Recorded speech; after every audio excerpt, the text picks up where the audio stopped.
Hello बच्चों, welcome है आपका मेरे यूट्यूब चैनल पर। आज मैं लेके आई हूँ आपके लिए 10th यूपी बोर्ड हिंदी रस।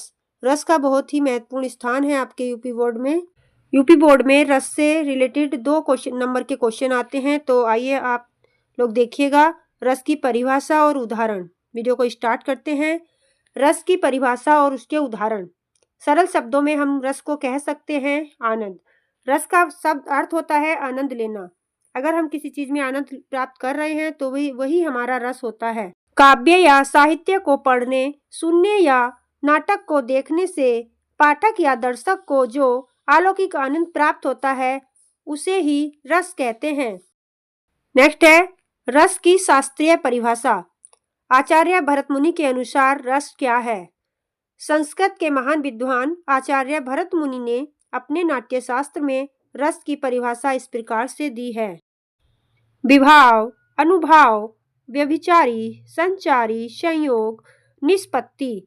इसी के अंतर्गत आचार्य भरत मुनि की परिभाषा निहित है। इसका अर्थ है विभाव, अनुभाव और संचारी भाव के संयोग से स्थायी भाव जब जागृत होता है तब रस की उत्पत्ति होती है।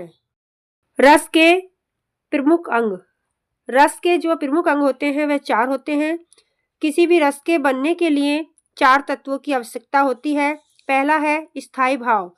स्थायी भाव वह भाव जो हमारे हृदय में जन्म से ही छिपे रहते हैं और सही अवसर पर बाहर आते हैं, जैसे हंसी, शोक और क्रोध। अगर आपको कोई हंसी की बात कह दे तो आपको हंसी आती है, कोई दुख हो तो वहाँ पे आपको शोक जागृत होता है। सेकंड पॉइंट है आपका विभाव, जिसके कारण स्थायी भाव जागृत होता है, जैसे जोकर को देखकर हंसी आना, तो जोकर आपका विभाव हो गया। तीसरा है हमारा अनुभाव। भाव जागने पर शरीर में होने वाली हलचल, जैसे डर के मारे कांपना और खुशी से उछलना, ये सभी आपकी एक्टिविटी होती हैं। यूपी बोर्ड कक्षा 10 के लिए प्रमुख रस कौन कौन से मान्य होते हैं? वैसे तो रसों की संख्या 9 या 11 मानी गई है, लेकिन आपको परीक्षा के लिए सिर्फ 2 रस याद करने होते हैं। वह 2 रस हैं। पहला रस है आपका हास्य रस। हास्य रस की परिभाषा: किसी व्यक्ति की अनोखी आकृति, विचित्र वेशभूषा, अजीब चेष्टा या मूर्खतापूर्ण बातों को देखकर हृदय में जो हास नामक स्थायी भाव जागृत होता है, वही विभाव, अनुभाव और संचारी भाव से पुष्ट होकर हास्य रस बन जाता है। हास्य रस का उदाहरण: शीश पर गंगा हंसे, भुजनी भुजंगा हंसे, हास ही को दंगा भयो नंगा के विवाह में। अर्थात शिवजी के विवाह में उनके सर पर गंगा और भुजाओं पर सांप देखकर लोग हंस रहे हैं। इसका जो स्पष्टीकरण इस प्रकार से है, इसमें स्थायी भाव है हास, हंसी, आलम्बन है इसमें शिवजी का विचित्र रूप या उनका नग्न स्वरूप देखकर। उद्दीपन: शिवजी की वेशभूषा, सांपों का लिपटना, सिर से गंगा का बहना।